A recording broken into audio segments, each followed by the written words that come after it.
ಇವತ್ತು ಆ ಜಯವನ್ನ ದೇವರು ನಮ್ಮ ಕೈಲಿ ಕೊಟ್ಟಿದ್ದಾನೆ. ಅದಕ್ಕಾಗಿ ಈ ಜಯವು ನಮಗೇನಾಗಿದೆ, ಪೂರ್ಣ ಜಯವಾಗಿ ಕಂಡು ಬಂದದಾಗಿ ಕಾಣಲ್ಪಡುವುದಾಗಿದೆ. ಆದುದರಿಂದ ಜಯ ಉಳ್ಳವನಿಗೆ ದೇವರು ಆತನೇನು ಕೊಡ್ತಾನೆಂದರೆ ಕಿರೀಟವನ್ನ ಕೊಡುವನಾಗಿದ್ದಾನೆ. ಅದಕ್ಕಾಗಿ ಯಾರು ಜಯಿಸಲಿಕ್ಕೆ ಸಾಧ್ಯ,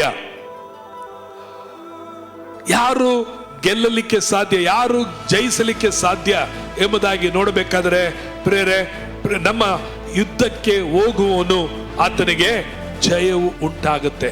ದೇವರು ನಮ್ಮ ಸಂಗಡ ಇರೋದ್ರಿಂದ, ದೇವರು ನಮ್ಮ ಜೊತೆಯಲ್ಲಿ ಇರುವುದರಿಂದ ನಮಗೆ ಬರುವಂತ ಅನೇಕ ತರವಾದಂತ ಯುದ್ಧಗಳು, ಹೋರಾಟಗಳು, ಸಮಸ್ಯೆಗಳು ಇವುಗಳನ್ನ ನೋಡಿ ಎದುರಿ ಓಡಿ ಹೋದ್ರೆ ನಮಗೆ ಸೋಲು ಉಂಟಾಗುವಂಥದ್ದಾಗಿದೆ.